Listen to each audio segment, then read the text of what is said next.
আল্লাহর সাহায্য অবশ্যই আসবে।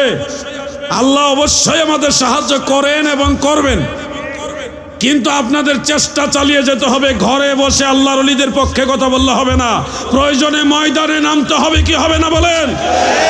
আল্লামা জৈনুল আবেদিন জুবায়ের সাহেব হুজুর যদি ডাক দেন, আল্লামা কাজী মাইনুদ্দিন আশরাফি হুজুর যদি ডাক দেন, সুন্নিয়তের স্বার্থে আমরা ময়দানে নামতে রাজি আছি না নাই? কারা কারা রাজি আছেন হাত উঠান।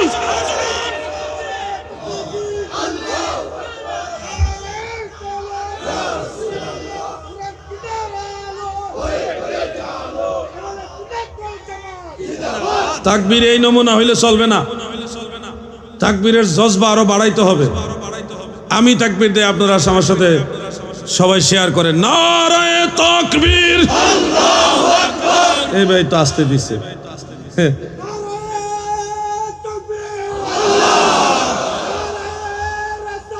ইয়া রাসূলুল্লাহ,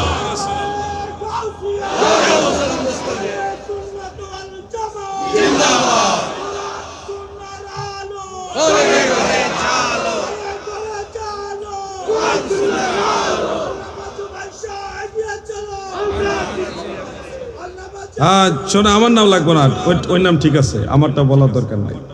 আমার দাদু ভাইয়েরা গো, আপনাদেরকে এই বিষয়গুলি কেন উদ্বুদ্ধ করছে? এখন এই মেডিসিন দরকার। জ্বর হয়েছে, এখন প্যারাসিটামল খাইতে হবে। এখন আমার ক্যান্সার রোগের ওষুধ দরকার না, আমার এখন প্যারাসিটামল দরকার। যখন যেই বয়ান দরকার এটা আগে করতে হবে।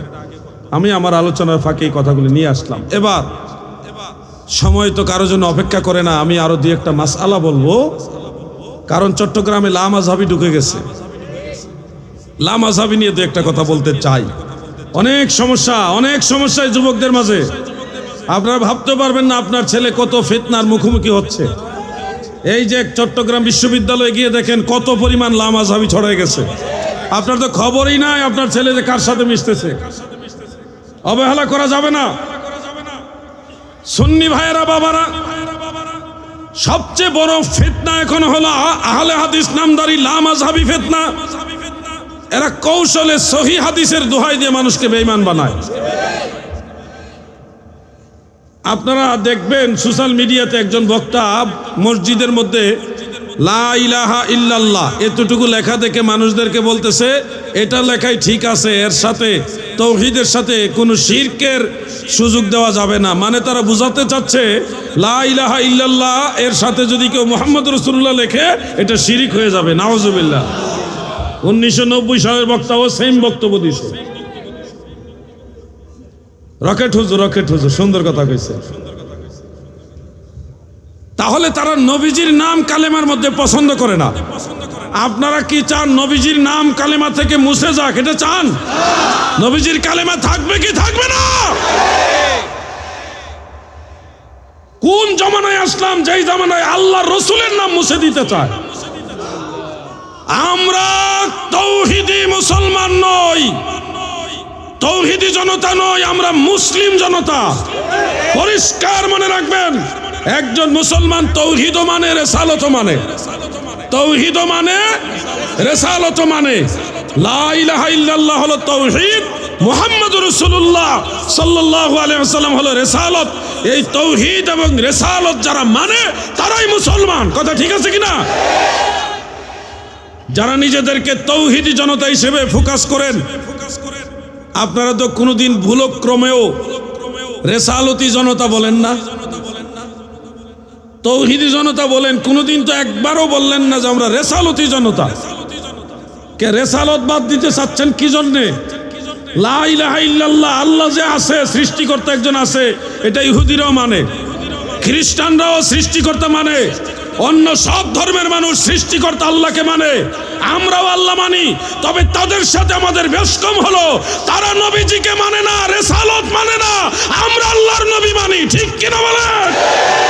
অতএব আমরা শুধু তাওহীদ মানি না, আমরা রিসালাতও মানি। যারা তাওহীদ এবং রিসালাত দুইটা একসাথে মানে তাদেরকে তাওহীদি জনতা বলে না, এদেরকে মুসলিম জনতা বলে।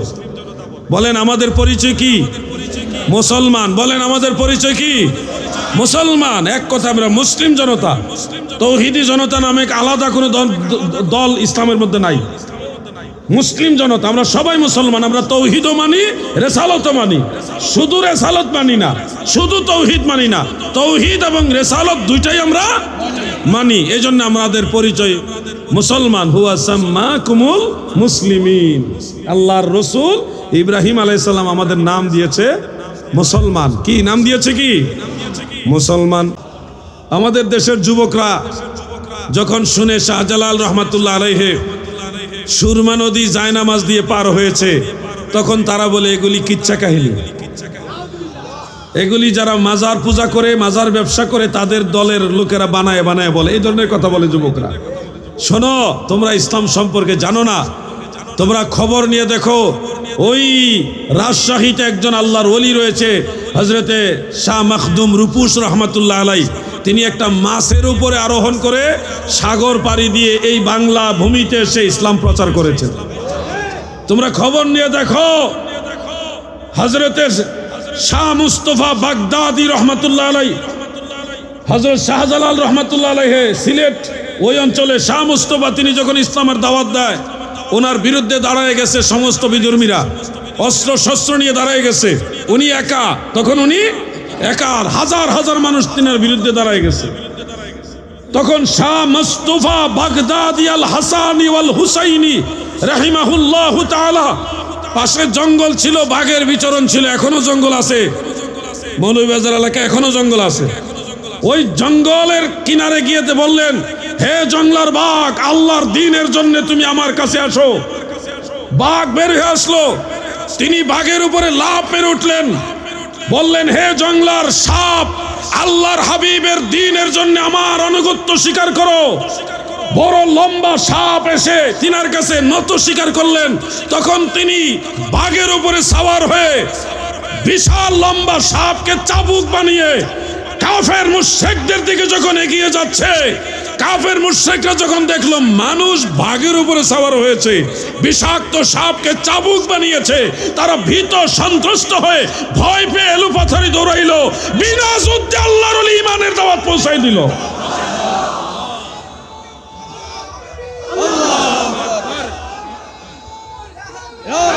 আমি এগুলি বানায় বলছি না, যুব সমাজ শোনো। তোমরা যদি কখনো যাও মৌলভীবাজার জেলায়, শহরেই বেরির পার নামক একটা জায়গা আছে, বেরির পার, ওই এলাকার আরেকটা নাম আছে দরগা মহল্লা। দরগা মহল্লা, ওখানে গেলে যে কোনো মানুষকে জিজ্ঞাসা, ওয়াহাবিদেরকেও জিজ্ঞাসা করেন, তারাও জানে শাহ মুস্তফা রহমাতুল্লাহ আলাইহি কেমন আল্লাহর ওলি, জিজ্ঞাসা করো। আজকে তোমাদের মনে হচ্ছে এটা অসম্ভব, এটা অবৈজ্ঞানিক, এটা অকৃত্রিম, এগুলি মানা যাবে না, কিচ্ছা কাহিনী। তোমরা জানো এই চট্টগ্রামে একজন আল্লাহর ওলি আছে, হযরতে শাহ মুহসিন আউলিয়া রহমাতুল্লাহ আলাইহি, যিনি পাথরের উপরে দাঁড়িয়েছিলেন আর বলেছিলেন, হে পাথর, আল্লাহর দ্বীন প্রচার করতে যাব, তুমি আমার অনুগত হয়ে যাও, সাগরের উপর দিয়া পাড়ি দিয়ে আমাকে বাংলা ভূমিতে নিয়ে যাও। সুবহানাল্লাহ বলে। শাহ মুহসিন আউলিয়ার মাজারের পাশে এখনো সেই পাথর আছে। আমরা কাল্পনিক কথা বলি না ভাই, এমনি এমনি ওলি আল্লাহর পাগল হই নাই, এমনি এমনি পাগল হই না। তোমাদেরকে আল্লাহ মেধা দিয়েছে, আমাদেরকে আল্লাহ কম দেয়নি, তোমাদের চেয়ে একটু বেশি দিয়েছে। আমরা ওলি আল্লাহ মানি, তোমরা মানো না, বুঝের বেশ কম। আরো অনেক ওলি আল্লাহ আছে যাদের কথা যদি একে একে বলি। আমি যখন সিরিয়াতে গেলাম, সিরিয়ার রাজধানী দামেস্কে জাবালে কাসিউনের পাদদেশে গিয়ে হযরত সুলতান সালাউদ্দিন আইয়ুবী রহমাতুল্লাহ আলাইহির চাচাতো ভাই হযরত আইয়ুব তাহের আল কুর্দি রহমাতুল্লাহ আলাইহির মাজারে গেলাম। গিয়ে দেখি ওনার মাজারের বাহিরে ওনার পা বের করা। জানতে পারলাম ওনার পায়ের নখ প্রতি সোমবারে কেটে দিতে হয়, অটোমেটিক বাড়ে, নখ বাড়ে। আমাদের যেমন নখ বাড়ে, ওনার পায়ের নখও বাড়ে, বৃদ্ধি পায়, বড় হয়। এগুলি কেটে দিতে হয় সপ্তাহে সপ্তাহে। ঘটনা কি এরকম হলো কেন? লোকজনরা সবাই বলা বলি করছে যে কোনো এক সময় এই শহরের গভর্নর ছিল একটু নাস্তিক মনা। ক্ষমতা পাইলে মানুষ আল্লাহ থেকে একটু দূরে সরে যায় না, নিজেকে সর্বে সর্বা মনে করে আমার চেয়ে বড় আর কে আছে। ক্ষমতার দাপট মানুষ সবাই হজম করতে পারে না। তো ওই লোকটা ক্ষমতা পেয়ে একটু নাস্তিক মনা হয়ে গেলেন, ভাবলেন যে আমার চেয়ে বড় আর কে আছে, আমি যা খুশি তাই করতে পারবো, সব আমার কথাই উঠে আর বসে। এই ক্ষমতার দাপট ওনাকে পেয়ে বসলো। তিনি মাজারের কাছে গিয়ে দাঁড়িয়ে দেখে অনেক মানুষ লাইন ধরে জিয়ারত করতেছে অত্যন্ত বিনয় আদবের সাথে। তো উনি একটু বিরক্তি প্রকাশ করে বললেন, এত মানুষ এই কবরে কেন আসে? আশেপাশে তো আরো বহু কবর আছে, ওখানে যাচ্ছ না কেন? এখানে কেন আসতেছো? এখানে উনি কি আল্লাহর ওলি নাকি চোর ডাকাত, এটা তোমাদের কে বলে দিল? এই কথা যখন সে উচ্চারণ করেছে, চোর ডাকাত, সাথে সাথে আল্লাহর ওলি হজম করে নাই, মাজারের ভিতর থেকে পা বের করে লাথি দিয়ে ওইখানেই তাকে জাহান্নামে পাঠাই দিয়েছে। এরপরে আর পা ভিতরে নাইনি, এখনো সে পা বাহিরে আছে। যুবকরা বানায় বলছি না, তোমরা ঢুকো গুগলে গিয়ে ঢুকো, হযরত আইয়ুব তাহের কুর্দি রহমতুল্লাহ আলাইহি লেখে সার্চ দাও, দেখো উইকিপিডিয়া সবচেয়ে নির্ভরযোগ্য একটা সাইট হলো উইকিপিডিয়া। ওখানে দেখো ওনার ডিটেলস সব লেখা আছে, আমি যা বলছি তা পাবে। অনেক মানুষ সন্দেহ করেছিল এটা কি অরিজিনাল পা নাকি কৃত্রিম পা, এই সন্দেহ করে ভালো ভালো ডাক্তার নিয়ে আসছে, তিনারা সিরিজ দিয়ে এই পা থেকে রক্ত নিয়েছে, ল্যাবে নিয়ে টেস্ট করেছে, দেখেছে এটা কি আসল না নকল, দেখে টেস্ট করে এটা অরিজিনাল মানুষের রক্ত। এজন্য বলছি ওলিয়া উলিয়া মানতে হবে, প্রিয় নবীজির সাহাবীদের তাজিম করতে হবে। কোথায় বাগদাদ, কোথায় রোম দেশ, কোথায় মক্কা মুকাররমা মদিনা মুনাওয়ারা, কোথায় আরবের হেজাজ, সেই অঞ্চল স্ত্রী সন্তান ছেলে মেয়ে মা বাপ ভাই বোন আত্মীয় স্বজন সব ছেড়ে শুধু আল্লাহর হাবিবের গোলামি করার জন্য এই ভারতবর্ষে চলে এসেছে আল্লাহর নবীর সাহাবী এবং আল্লাহর ওলিরা, ঠিক কিনা?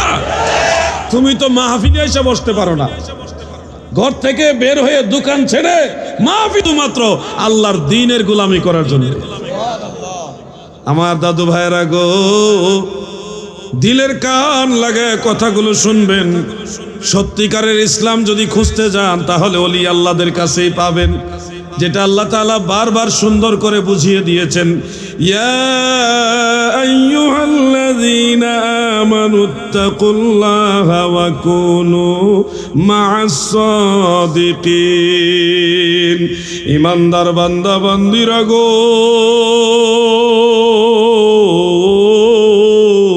তোমরা আল্লাহকে ভয় করো এবং সত্যবাদী বান্দাদের অন্তর্ভুক্ত হয়ে যাও। আজকের দিনে আমরা দেখছি সামান্য ভোটের জন্য জান্নাত বিক্রি করতেছে। এরা কি সত্যবাদী? এরা নিজেরা জান্নাতে যাবে কিনা গ্যারান্টি নাই। মানুষদেরকে ভোটের লোভ দেখাইয়া ইসলামের নাম বিক্রি করে, টিকিট বিক্রি করে, আবার কখনো কাউকে জান্নাতি বানায় দিতেছে। খবরদার, মনে রাখো, জবানকে লাগাম দাও, আল্লাহকে ভয় করো।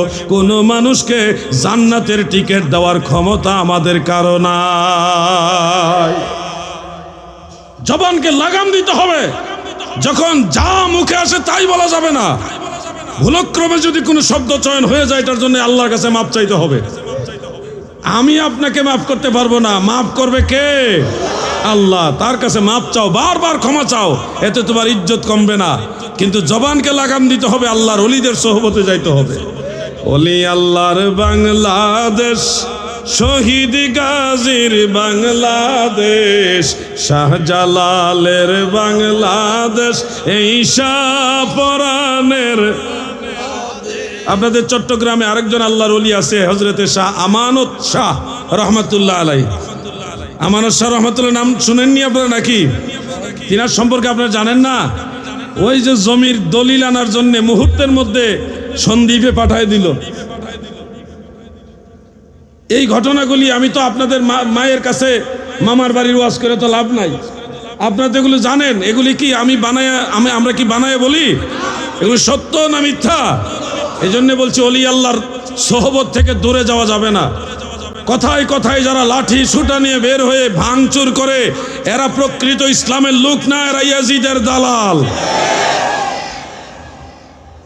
বুঝে নিতে হবে। গত বছর এই মাহফিল আমি লম্বা সময় আলোচনা করতে পারিনি। তার হাকিকত ছিল মুর্শিদপুর দরবারের ভাঙ্গার প্রতিবাদে আমরা সুন্নি জামাতের পক্ষ থেকে লং মার্চ ঘোষণা করা হয়েছিল। 3-4টা স্পট ঘোষণা দেওয়া হয়েছিল। 3টা স্পটে আমরা প্রায় 3 লক্ষাধিক মানুষ জড়ো হয়েছিলাম। এর মধ্যে আমি যেখানে ছিলাম, নকশবন্দি ভাই, আমি এরপরে মাওলানা গোলাম রব্বানী কাসিমি, আমরা যেখানে ছিলাম এখানে ধরেন সব বাহিনী গিয়ে জড়ো হয়ে গেছে। বিভিন্নভাবে আমাকে বলা হচ্ছে আপনি কেন বললেন লাঠি নিয়ে আসতে। আমি তখন উত্তরে বলেছি আমি কি বুকা নাকি যে লাঠি ছাড়া আসবো মায়ের খাওয়ার জন্যে।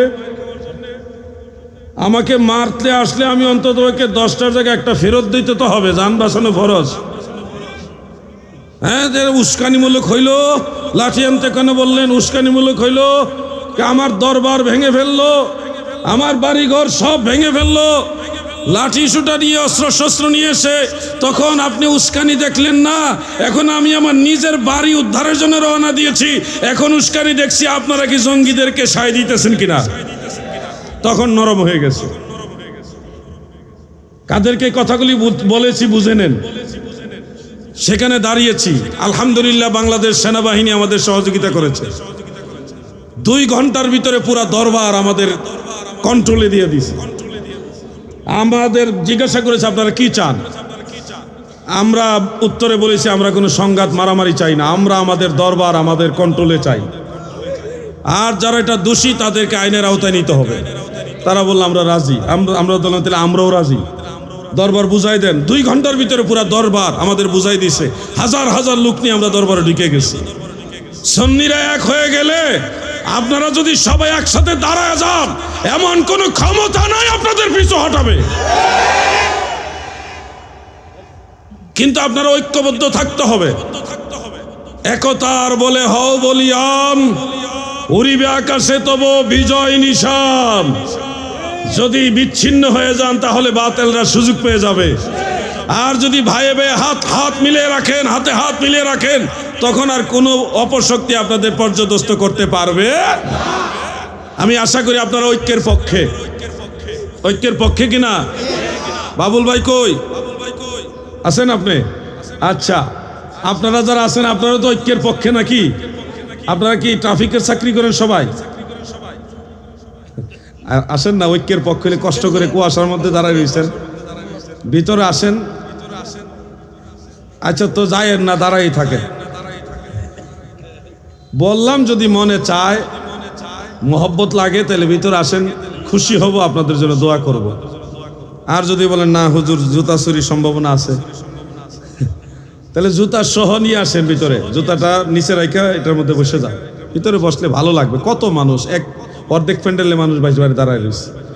আর যদি মনে না হুজুর আমরা দাঁড়াই শুনবো, তো দাঁড়াই থাকেন, কোনো আর দোষ নাই, দাঁড়ায় থাকলে দোষ না, ভিতরে বসলে খুশি হব। আল্লাহুম্মা সাল্লি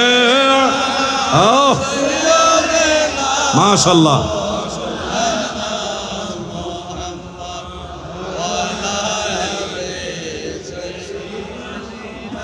মাওলানা আল্লাহুম্মা সাল্লি আলা মারহাবা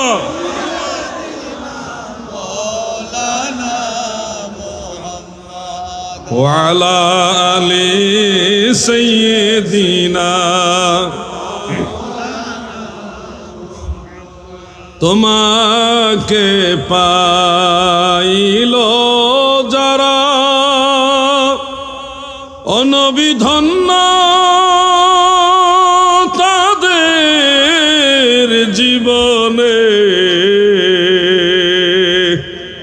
ভয় নাই তাদের কোনো কালে, ভয় নাই তাদের মরণে।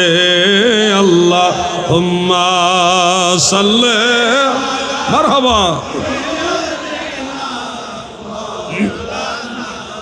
মুহাম্মদ ওয়া আলা আলি সাইয়্যিদিনা। এই যে দুরূদ শরীফের চর্চা, জিকিরের চর্চা সুন্নি মুসলমানদের মাঝে পাবেন, কিন্তু যারা সুন্নি নয়, বাতিলদের বিভিন্ন দল, সেখানে গিয়ে দেখবেন তেমন কোনো দুরূদ শরীফের চর্চা নাই, সেখানে তেমন কোনো জিকিরের চর্চাও নাই। আমল আখলাকের সাথে যেই মুসলমানরা লেগে আছে নবীর তরিকার সাথে, তারাই হলো সুন্নি মুসলমান। কারণ তাদেরকে শিক্ষাটা দিয়েছে কে? আল্লাহর ওলিরা। কারা দিয়েছে? আল্লাহর ওলিরা দিয়েছেন। ওলি আল্লাহদের দরবারের সাথে যারা লিপ্ত থাকে, সম্পৃক্ত থাকে, তারা দেখবেন বিনয় হয়, আদবী হয়, একটু মানুষের প্রতি মেহেরবান হয়, রহমশীল হয়, হুট করে মানুষের উপর আঘাত করে না। কারণ এই মাহফিলে না, শুধু যত সুন্নি মাহফিল আছে, একান্তই যদি অর্থনৈতিক সমস্যা না থাকে, প্রত্যেকটা মাহফিলে তারা তাবারুকের ব্যবস্থা করে। যেই মানুষগুলি মানুষকে খাবার খাওয়ায়, এই মানুষ খুব সহজে মানুষের মাথায় বাড়ি দিতে পারে না। আজকের এই মাহফিলে সকালবেলায় 8 থেকে 10 জন ডাক্তার এখানে উপস্থিত হয়ে ফ্রি চিকিৎসা দিয়েছে, মানুষের সেবা করেছে, কোনো টাকা নেয় নাই, নিছে নাকি? বিনা পয়সায় মানুষকে চিকিৎসা সেবা ফ্রি দিয়েছে। এটা মানব সেবাটা গতকালও দিয়েছে, আজকেও দিয়েছে। আমাকে জসিম ভাই বললেন, নার্সারির জসিম ভাই বললেন, হুজুর এই মাহফিলের জন্য আমার একটা আলাদা দরদ। কারণ বহু বছর আগে আমি রাত্রেবেলায় ওই দূরে দাঁড়ায়া হঠাৎ করে দেখেন, এটা ওনার একটা প্রেমের অবস্থান, যে আমি দেখি মাহফিলের বরাবর উপরে লম্বা করে একটা আলো আসমানের সাথে মিশে আছে। এই দৃশ্যটা দেখার পরে আমি সিদ্ধান্ত নিয়েছি, আমি যতদিন বাঁচবো এই মাহফিলের সাথে সম্পর্ক রেখে বাঁচবো ইনশাআল্লাহ। অনেক সময় এরকম হয়, অনেকের হাল হয় এরকম, যে হালে নূর দেখা যায়। শাহ ওলিউল্লাহ মুহাদ্দিসের দেহলভী রহমাতুল্লাহ আলাইহি বলেন, ফুয়ুজুল হারামাইনের মধ্যে উল্লেখ রয়েছে, আমি মক্কা মুকাররমায় মাহে রবিউল আউয়াল শরীফে গেলাম, দেখি মক্কার মুমিন মুসলমানেরা দয়াল নবীর মিলাদের দিবসকে এত জাঁকজমকের সাথে উদযাপন করছে, এতটা মহব্বতের সাথে নবীর মিলাদুন নবী উদযাপন করছে। আমি তাকায় দেখি আসমান থেকে অঝোর ধারায় রহমতের ভারী বর্ষণ তাদের উপরে নাজিল হচ্ছে। সুবহানাল্লাহ। শাহ ওলিউল্লাহ মুহাদ্দিস দেহলভী রহমাতুল্লাহ আলাইহি তিনি তার কিতাবে লিখছে, মক্কার মুসলমান ঈদে মিলাদুন নবী উদযাপন করেছে। আজকে আমাদের দেশে যারা মিলাদুন নবী মানেন না, আপনারা তো শাহ ওলিউল্লাহ মুহাদ্দিস দেহলভীকে বাদ দিলে আপনাদের পিরালি থাকবে না, পিরালিও থাকবে না, মুহাদ্দিসের সনদও বাতিল হয়ে যাবে নাকি হুজুর? ভারতবর্ষে যত মুহাদ্দিসিন কেরাম আছেন, তিনাদের সনদের মধ্যে শাহ ওলিউল্লাহ মুহাদ্দিস দেহলভী আছে কিনা? ওনাকে মারকাজুল আসানিদ বলা হয়। শেখ আব্দুল হক মুহাদ্দিস দেহলভী এবং শাহ ওলিউল্লাহ মুহাদ্দিস দেহলভী দুজনকে মারকাজুল আসানিদ বলা হয়। ওনাদের যত মুহাদ্দিস আছে এবং যত সিলসিলা আছে, তরিকা আছে, ম্যাক্সিমাম সিলসিলার মধ্যে ওনার নাম আছে। আজকে যারা হঠাৎ করে ফতোয়া দিচ্ছেন, শোনেন, দুই একটা কথা না বললে নাই হয়। পৃথিবীর সব আল্লাহর ওলিরা মিলাদুন নবীর পক্ষে। গাউসে পাকের দরবারে গিয়ে দেখি রবিউল আউয়াল মাসের 1 তারিখ থেকে 12 তারিখ পর্যন্ত পুরা 12 দিন মিলাদুন নবী উদযাপন করে। আমি নিজের চোখে দেখে আসছি। গাউসে পাকের দরবারে বাগদাদ শহরে পুরা শহরের প্রতিটা ব্রিজে ব্রিজে সবুজ রঙের পতাকা লাগায়। আমাদের মাযহাবের ইমাম আজম আবু হানিফা রাহমাতুল্লাহ আলাইহির মাজারে পুরা রবিউল আউয়াল মাসের 12 দিন বিশাল লাইটিং সবুজ পতাকা লাগাইয়া ইমাম আবু হানিফার দরবারে মিলাদুন নবী উদযাপন হয়। সলিমউদ্দিনের ফুলা কলিমউদ্দিন বাগদাদের নাম নাই, সানমুল্লার বিয়ায় একো মিলাদুন নবী বেদাত। খামোশ, লেখাপড়া করতে হবে। সমস্ত ইমামরা যেটা মানে, হ্যাঁ মানে না, তুমি না মানার কে? তুমি কে? যাদের মাধ্যমে ইসলাম ধর্ম 1400 বছর পর্যন্ত পেয়েছি, তাদেরকে মানতে হবে, ঠিক কিনা বলেন? আল্লাহ তাআলা কি বলেছেন কুরআনুল কারীমে, ওয়াত্তাবি সাবিলা মান আনাবা ইলাইয়া। আল্লাহ আমাদের ডিরেকশন দিয়েছেন, ওই রাস্তা অনুসরণ করো। ওয়াত্তাবি, অনুসরণ করো, সাবিলা, সাবিলুন মানে রাস্তা, তরিকা, ওই তরিকা অনুসরণ করো। কার তরিকা? মান আনাবা ইলাইয়া, যারা আমি আল্লাহর দিকে সন্তুষ্ট চিত্তে চলে আসছে, তাদের রাস্তা অনুসরণ করো। তাহলে যুগের বড় বড় ইমামরা যেহেতু মিলাদুন নবীর পক্ষে, আমরা পক্ষে থাকবো না বিপক্ষে থাকবো? ওলি আল্লাহর বাংলাদেশ এই শহীদ গাজীর, বলুন শাহজালালের বাংলাদেশ, শাহপরানের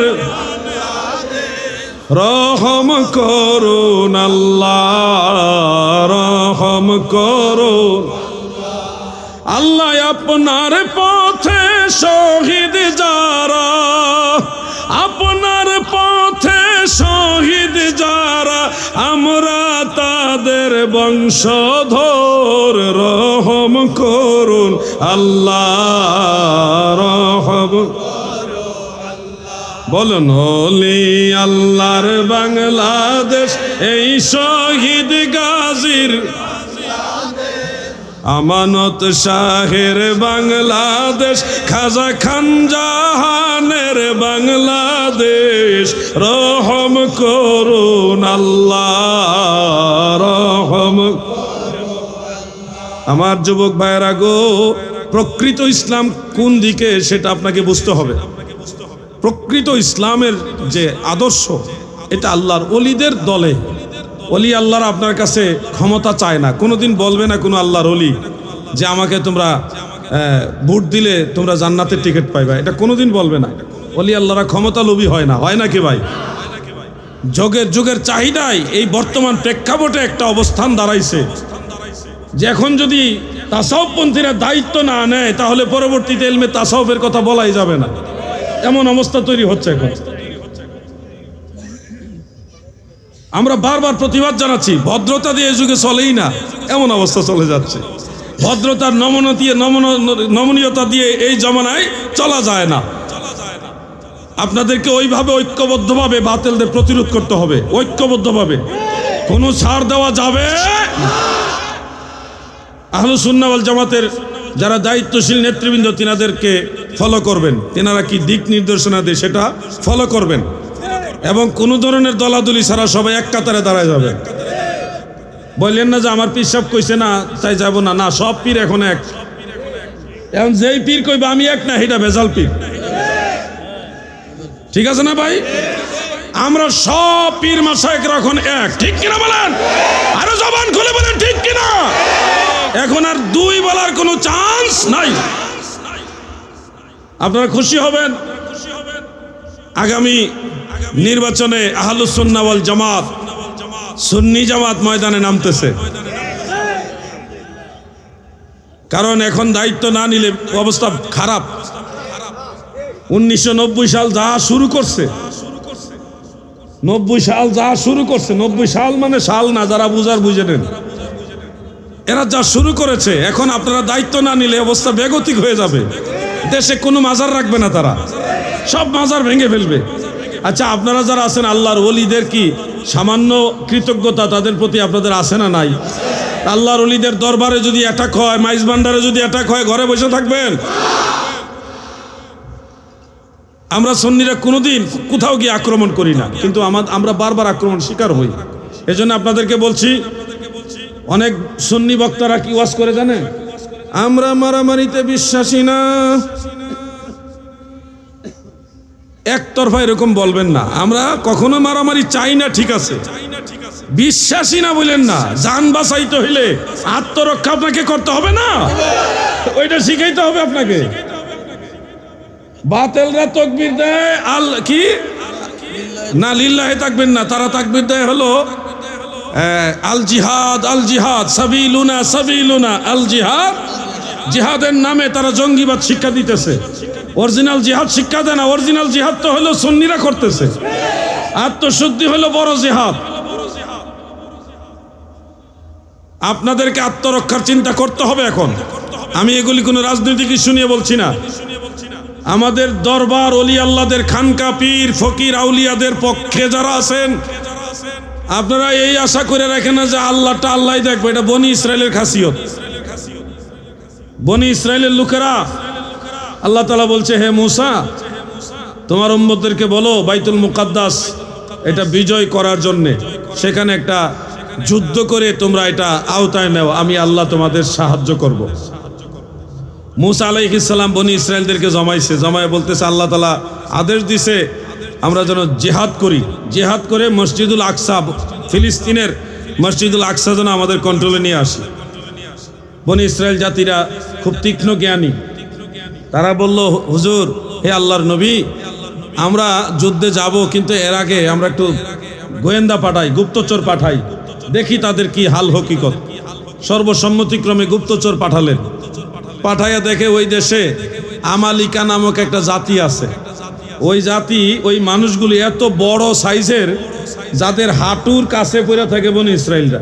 এত লম্বা লম্বা মানুষ, এত বড় বড় মানুষ দেখে এই গুপ্তচররা ফেরত এসে বলে, হে আল্লাহর নবী মুসা, আমরা মিশরে ছিলাম, ভালোই ছিলাম, আপনি আমাদেরকে এখানে আনছেন, ঠিক আছে, আপনি কইছেন আল্লাহ তাআলা নদীর পানি সাগরের পানি ভাগ করে দিছে, নদী পার হইলাম, পরে আল্লাহ পানির নহর দিছে, তাও ঠিক আছে, মান্না সালোয়া খাবার দিছে, তাও ঠিক আছে। এখন যেই জাতির সাথে যুদ্ধ করতে আল্লাহ তাআলা বলছে এরা এই এত বড়, তাদের পায়ের হাঁটুর সমান, আমরা এদের সাথে যুদ্ধ করা আমাদের দ্বারা সম্ভব না, আপনি আল্লাহকে বলেন আল্লাহ যেন তাদেরকে যুদ্ধ কইরা পরাস্ত করে আমরা ওখানে গিয়ে বসবাস করব। কত আরামের জাতি তারা। আমি কেন বলতেছি কথাগুলি বুঝতেছেন না আপনারা? যেহেতু আল্লাহর ওলি, উনি ইসলামের দাওয়াত নিয়ে আসছে, উনারা কারামত দেব, আল্লাহ আসমানের গজব দিয়া ওহাবিদের বাতিলদের ধ্বংস করে দেখ, এরপরে আমরাও মাজারে যাই আসেননি কামনে নাকি? বিষয়টা কিন্তু ওরকম মিলে যাচ্ছে। তারা বলল, বনি ইসরায়েলিরা বলল, হে আল্লাহর নবী, আপনি এবং আপনার রব আল্লাহ তাআলা আপনারা দুইজনে যুদ্ধ করেন, যুদ্ধ কইরা এদেরকে পরাস্ত করেন, এরপরে আমরা সবাই ওই এলাকায় যাইয়া বসবাস করবো ইনশাআল্লাহ। কি সুবিধাবাদী চিন্তা করছে। আল্লাহ তাআলা নারাজ হইলেন এবং তাদেরকে সাজা দিলেন। বনি ইসরায়েলকে 40 বছরের সাজা দিছে। কত বছরের? 40 বছরের সাজা, জেল দিছে। ওই জেলখানা দেখে আসছি আমি। এটা জর্ডান এবং ফিলিস্তিনের মাঝামাঝি একটা এরিয়া। ওই এরিয়ার চতুর্দিকে এত বড় বড় পাহাড়, যে পাহাড় টপকায়া অন্যদিকে যাওয়ার কোনো সুযোগ নাই। এত বড় বড় পাহাড়, কোনো মতে এগুলি আর পার হয়ে যাওয়ার কোনো কায়দা নাই। এই এরিয়ার ভিতরে আল্লাহ তাআলা বনি ইসরায়েলদেরকে আটকায় দিলেন। তারা সারাদিন সারা রাত হাঁটে, বের হওয়ার রাস্তা খুঁজতে ওই দেখে যেখান থেকে রওনা দিছে ঘুরে ওইখানে আবার আসে। এইভাবে ঘুরতে 40 বছর হয়ে গেল। হযরত মূসা আলাইহিস সালাম পর্দা নিয়ে নিলেন। তখন মূসা আলাইহিস সালামের খলিফা হলেন হযরত ইউশা বিন নুন আলাইহিস সালাম। একটা প্রজন্ম ইন্তেকাল হয়ে গেল, বনি ইসরায়েলের একটা প্রজন্ম সবাই মারা গেল। নতুন প্রজন্ম আসছে এবং নতুন খলিফা হযরত ইউশা বিন নুন, উনি আল্লাহর নবী ছিলেন। ওনার মাজার হলো জর্ডানে, অনেক লম্বা মাজার। ওরে আল্লাহ, এত লম্বা মানুষ, তাও আমালিকা জাতির হাঁটুর সমান। তাহলে তারা কত বড়? এই ইউশা বিন নুন আলাইহিস সালাম যুব সমাজকে বুঝাইলেন, দেখো আমাদের পূর্বপুরুষ যারা, আমাদের পিতা, আমাদের বাপ চাচা যারা, তারা সবাই কিন্তু ধ্বংস হয়ে গেছে আল্লাহর আদেশ না মানার কারণে। তোমরাও যদি আল্লাহর অবাধ্য হও তাহলে এইভাবে ধ্বংস হইতে থাকবে, এই জেল থেকে বের হইতে পারবা না। জেলের ভিতরে খাবারের ব্যবস্থা ছিল, পানির ব্যবস্থা ছিল, ওই মান্না সালোয়া খাওয়াইছে জেলের ভিতরে, কিন্তু পানির নহর সব ছিল। ওই জেলখানায় গেলে কয়েদিদেরকে যে খাবার দেওয়া লাগে, সিস্টেম চালু হয়েছে ওইখান থেকে। আল্লাহ তাআলা শিখাই দিয়েছে, জেলে গেলে খাওয়ান দেওয়া লাগবে। এইখান থেকে ইউশা বিন নুন সবাই রাজি করালো, যুব সমাজ সবাই রাজি। তারা কি করলো, যে ঠিক আছে আপনি আমাদেরকে নিয়ে যান, আমরা যুদ্ধ করব। তবে আল্লাহ তাআলাকে জিজ্ঞাসা করেন আমরা কিভাবে যুদ্ধ করব, কৌশল যেন আল্লাহ শিখাই দেন। কারণ তারা তো আমাদের দৈহিক আকৃতির চেয়ে অনেক বড়। আমরা কিভাবে যুদ্ধ করব যেন কৌশলটা আল্লাহ তাআলা শিখাই দেন। ইউশা বিন নুন আলাইহিস সালাম আল্লাহ তাআলাকে জিজ্ঞাসা করলেন। আমার আল্লাহ বলেন, তোমরা যাও, তরবারি নিয়ে যাও, তরবারি নিয়ে তাদের পায়ের গোড়ালির কাছে আঘাত করবা। কোথায়? পায়ের গোড়ালির কাছে আঘাত করবা, দেখবা তারা পড়ে যাবে। এরপর তোমরা তাদের ঘাড়ে আঘাত করবা, আমি আল্লাহ তোমাদের সাহায্য করব। মহান আল্লাহ তাআলার শিক্ষা দেওয়া কৌশল নিয়ে নবিউল্লাহ হযরত ইউশা বিন নুন আলাইহিস সালাম যুবকদেরকে নিয়ে যুদ্ধ করতেছে। এত বড় মানুষ, বিশাল বড় বড় মানুষ, সুযোগ করে তরবারি দিয়ে পায়ে আঘাত করছে, করলেই লোকরা পড়ে যাচ্ছে, আবার ঘাড়ে আঘাত করছে। এইভাবে যুদ্ধ চলতেছে। ওই দিন ছিল শুক্রবার। কি বার? শুক্রবার, জুমাবার ছিল। সূর্য অস্ত হয়ে গেলে হয়ে যাবে শনিবার। শনিবারে যুদ্ধ নিষেধ। শনিবারে যুদ্ধ নিষেধ। এই আইন যদিও মুসলমানরা মানবে, কিন্তু ওই আমালিকা জাতি তো আইন মানবে না। সূর্য অস্ত হয়ে গেলে মুসলমানরা আর যুদ্ধ করতে পারবে না, আল্লাহর নিষেধ। কিন্তু আমালিকা জাতি এই সুযোগ নিয়ে মুসলমানদের আবার ধ্বংস করে দিবে। এই জন্যে নবিউল্লাহ ইউশা বিন নুন আলাইহিস সালাম দোয়া করলেন, আল্লাহ, ও আল্লাহ, এখন কি করব? আল্লাহ তাআলা বলে, তুমি দোয়া করো, সূর্যকে বলো তোমার জন্য দাঁড়াইতে। তখন ইউশা বিন নুন সূর্যকে লক্ষ্য করে বলেছিলেন, হে সূর্য, তুমি যার আদেশে চলো, আমি তার আদেশে এখানে আসছি। তুমি আল্লাহর দ্বীন কায়েমের জন্য এখানে থেমে থাকো, যতক্ষণ না আমি যুদ্ধে বিজয় না হই। দুইজন ব্যক্তির জন্য সূর্য স্থির হয়েছিল, নড়াচড়া করে নাই। দুইজন ব্যক্তির জন্য সূর্য স্থির হয়েছিল, নড়াচড়া করে নাই। একজন হলো নবিউল্লাহ হযরতে ইউশা বিন নুন আলাইহিস সালাম, আরেকজন হলো মুহাম্মদুর রাসূলুল্লাহ সাল্লাল্লাহু আলাইহি ওয়াসাল্লাম। ওই সূর্য ওইখানে দাঁড়ায় আছে, কারণ ডুবে গেলে জুমাবার শেষ, শনিবার শুরু হয়ে যাবে, যুদ্ধ নিষিদ্ধ হবে। সূর্যকে কইছে, খাড়ায় থাকবি, লড়বি না, এক জায়গায় দাঁড়ায় থাকবে আল্লাহর আদেশে।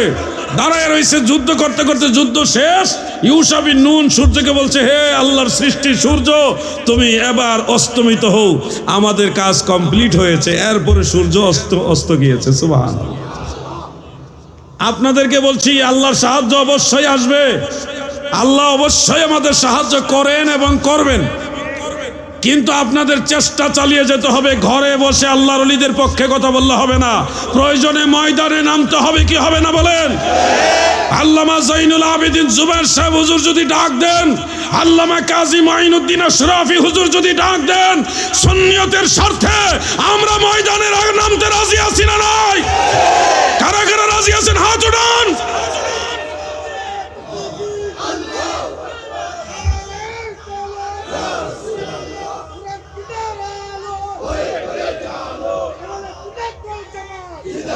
তাকবীর এই নমুনা হইলে চলবে না, তাকবীরের জজবা আরো বাড়াইতে হবে। আমি তাকবীর দেই, আপনারা আমার সাথে সবাই শেয়ার করেন, নারায়ে তাকবীর, আল্লাহু আকবার। এই ভাই তো আসতে দিচ্ছে,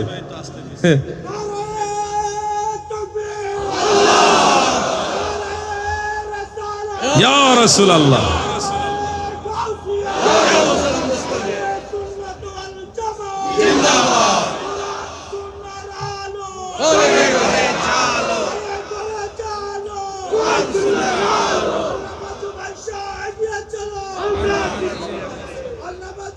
শোনা, আমার নাম লাগবে না, ওই নাম ঠিক আছে, আমারটা বলার দরকার নাই।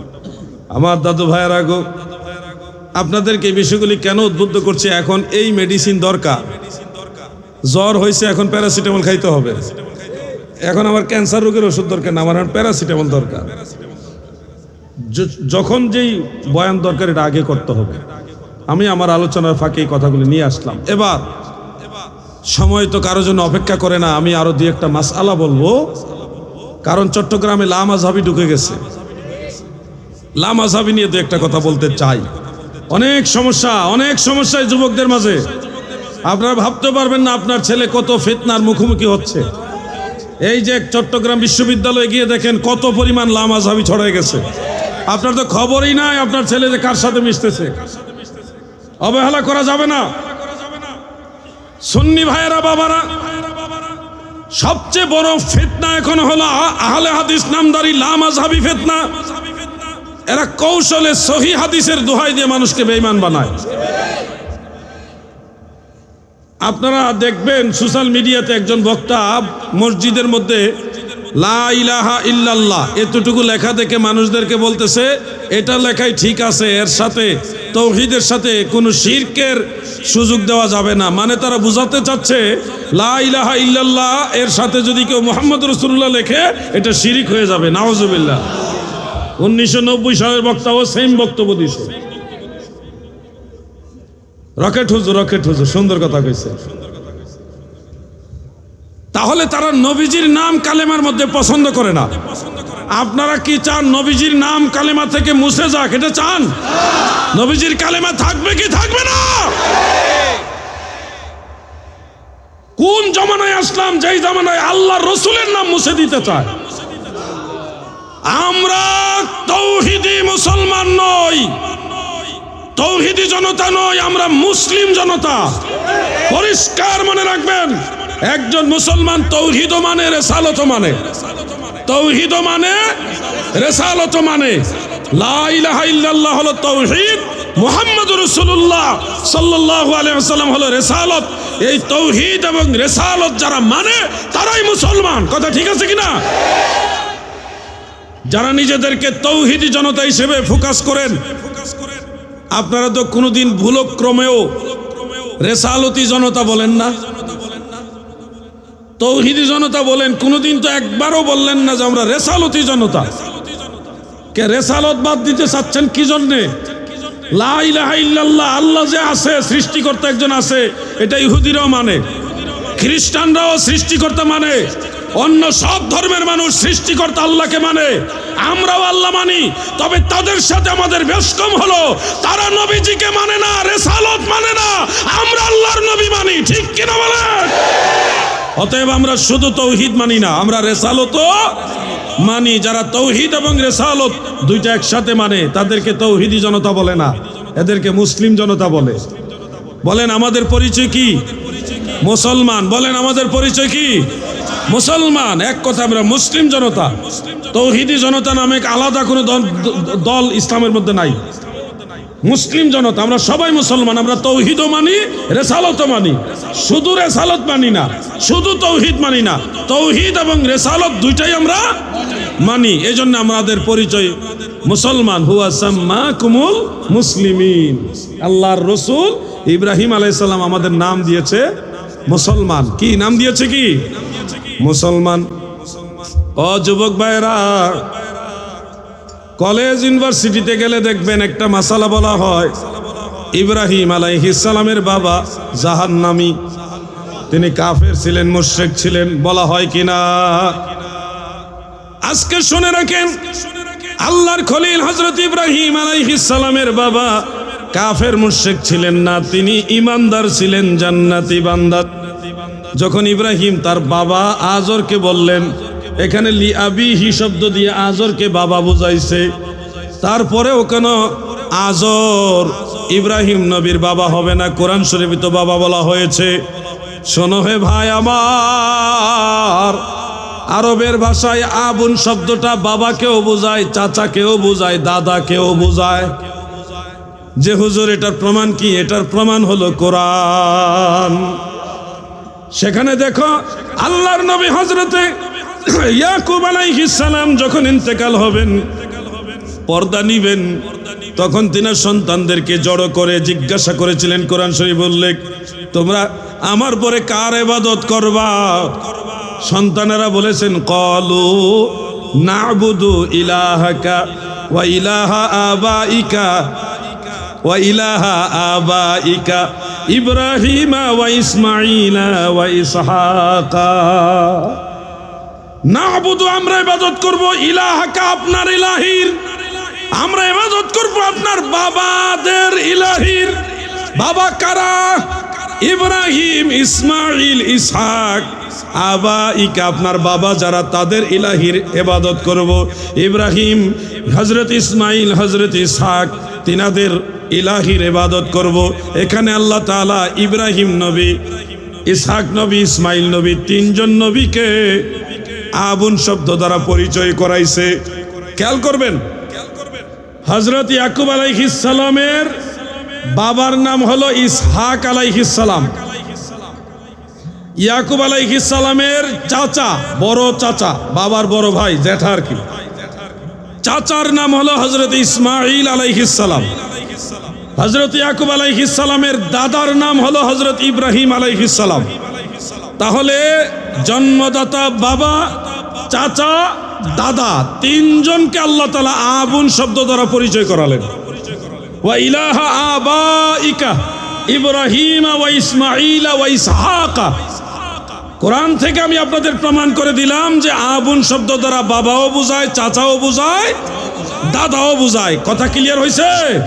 সংক্ষেপে বলবো, ইজ ক্বালা ইব্রাহিমু লি আবিহি আজার, এই আজরকে আবুন শব্দ দ্বারা জন্মদাতা পিতা বুঝায়নি, চাচা বুঝাইছে। আমার বক্তব্য নয়, এটা আহলুস সুন্নাহ ওয়াল জামাতের ইমামদের বক্তব্য। ইব্রাহিম নবীর বাবা জাহান্নামী, এই কথা বলা যাবে না। ইব্রাহিম নবীর চাচা আজর জাহান্নামী, ইব্রাহিম নবীর চাচা আজর জাহান্নামী। ইব্রাহিম নবীর বাবার নাম আজর নয়, ইব্রাহিম আলাইহিস সালামের বাবার নাম হযরত আব্দুল্লাহ ইবনে আব্বাস বলেছেন, অন্যান্য তাবেঈরা বলেছেন। মুফাসসিরিন কিরামদের মধ্যে একটা ঐকমত্য হয়েছে, ইজমা হয়েছে, ইত্তেফাক হয়েছে, ইব্রাহিম নবীর বাবার নাম আজর নয়, তিনার বাবার নাম হলো তারেখ।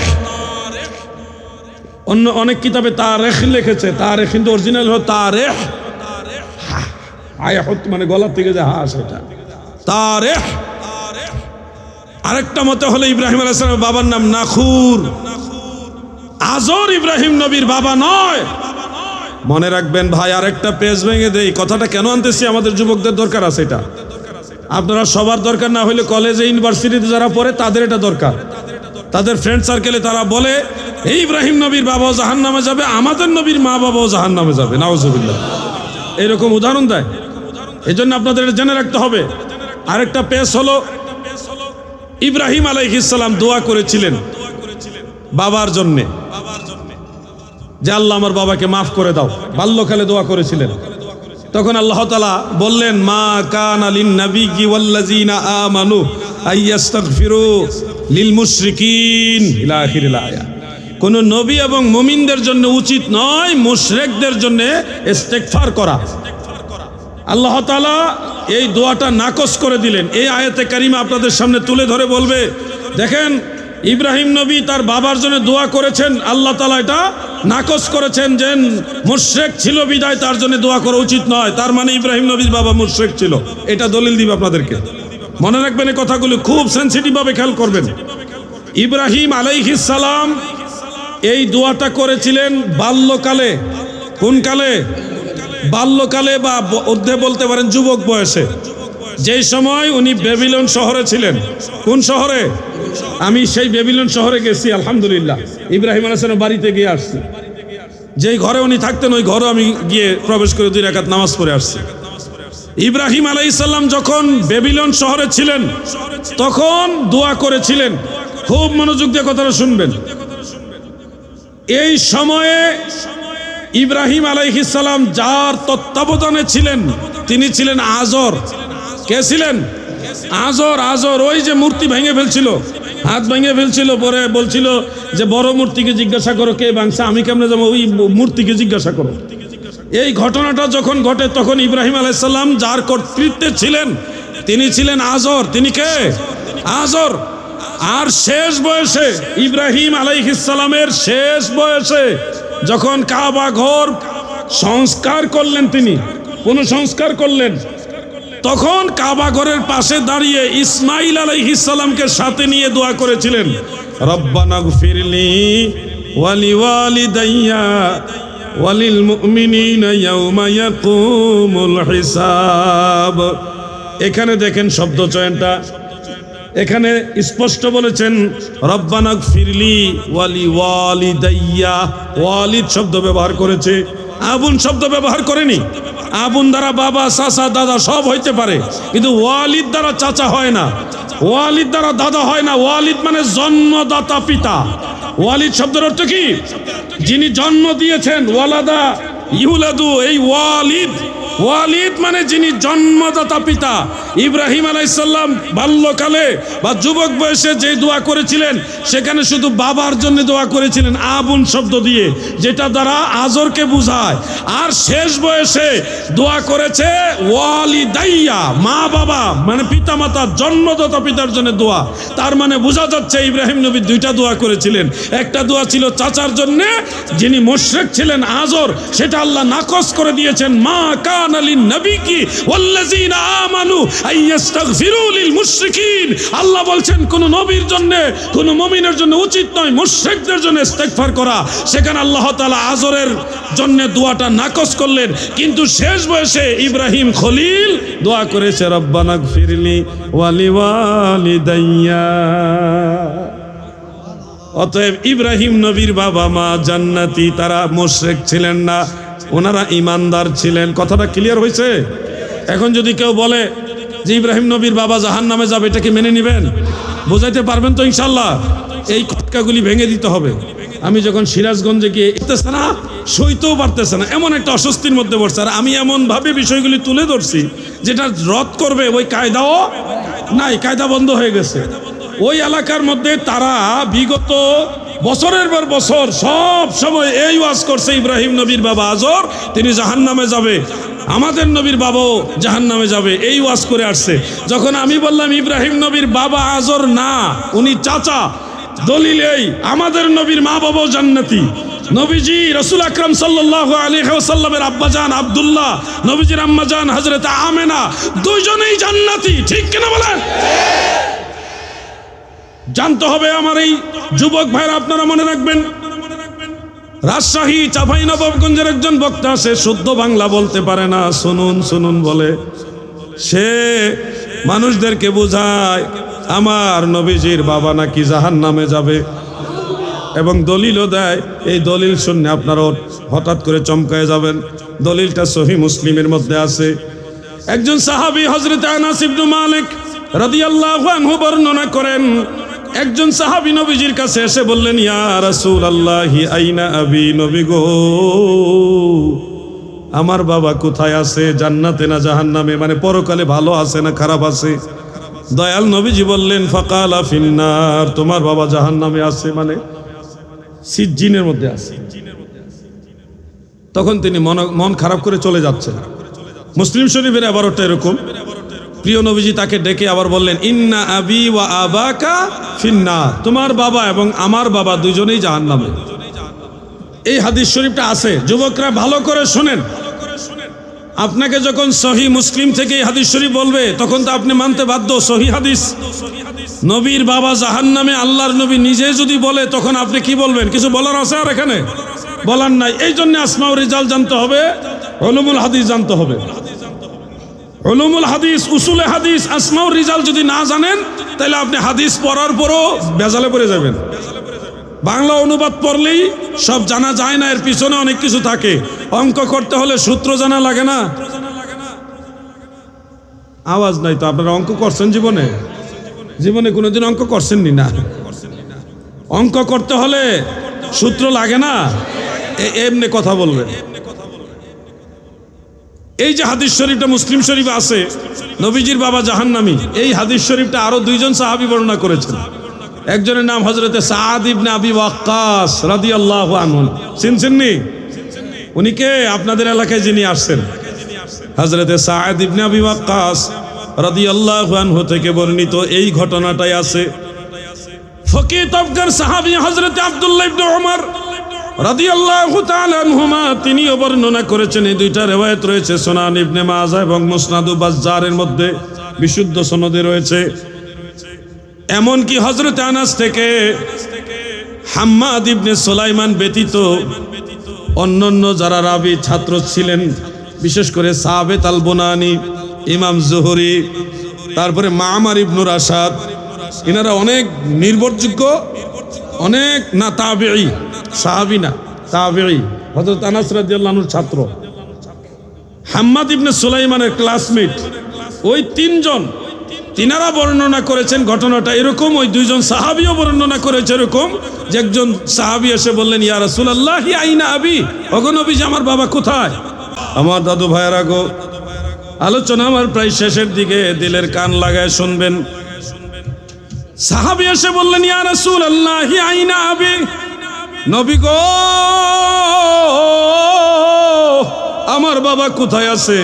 নবীজি বললেন, তোমার বাবা জাহান্নামে আছে। তার মনটা খারাপ হয়ে গেল, বাবা জাহান্নামে আছে কথাটা শুনে। যে কোনো সন্তানের মন খারাপ হবে, এটা স্বাভাবিক। দয়াল নবীজি তাকে পুনরায় ডেকে এনে বললেন, ইজা মারারতুম আলা কবরি মুশরিকিন ফাবাশশিরহুম বিন নার আও ফাবাশশিরহু বিন নার, তোমরা যখন কোনো কাফের অথবা মুশরিকের কবরের পাশ দিয়ে যাবে তখন তাদেরকে তোমরা জাহান্নামের সুসংবাদ দিবে। এই কথাটা নবীজি বলছেন। দয়াল নবীজি বলে নাই যে আমার বাবাও জাহান্নামে, এটা নবীজি বলেননি। দয়াল নবীজি বলছে, ইজা মারারতুম আলা কুবুরিল মুশরিকিন আও কবরি কাফির ফাবাশশিরহু আও ফাবাশশিরহুম বিন নার, যখন কোন কাফের অথবা মুশরিকদের কবরের পাশ দিয়ে যাবে তখন সেই কাফেরকে বা মুশরিকদেরকে জাহান্নামের সুসংবাদ দিবে। এখানে নবীর বাবা জাহান্নামে এই কথা উল্লেখ নাই। তাহলে মুসলিম শরীফ এটা আসলো কেমনে? ওই যে একজন রাবি বর্ণনাকারী, ওনার নাম হাম্মাদ, নাম কি? হাম্মাদ ইবনে সুলাইমান। উনি এই কথাটা বর্ণনা করতে গিয়ে অতিরিক্ত, এটাকে বলা হয় এদরাজ। এদরাজ মুদ্রাজ যে বর্ণনাগুলি থাকে এগুলি শরীয়তে দলিল হয় না। আর ইমাম জাহাবি তার দেওয়ানুদ দুআফা আল মুগনি ফিদ দুআফা মিজানুল ইতিদাল এই কিতাব তিনটার মধ্যে লিখেছেন, এই হাম্মাদ ইবনে সুলাইমান উনি রাবি হিসেবে সেকা, কিন্তু লাহু কাসীরুল আওহাম, তার প্রচুর ভুল আছে। হাদিস বর্ণনা করার সময় ভুল করত। তার বাস্তবতা হলো ওনার ক্লাসমেট ইমাম জুহুরি, মামার ইবনে রাশাদ, ওনার ক্লাসমেট হজরতে সাবেত আল বুনানি, ওনারাও নবীজির বাবা জাহান্নামে এই কথাটা বলেনি।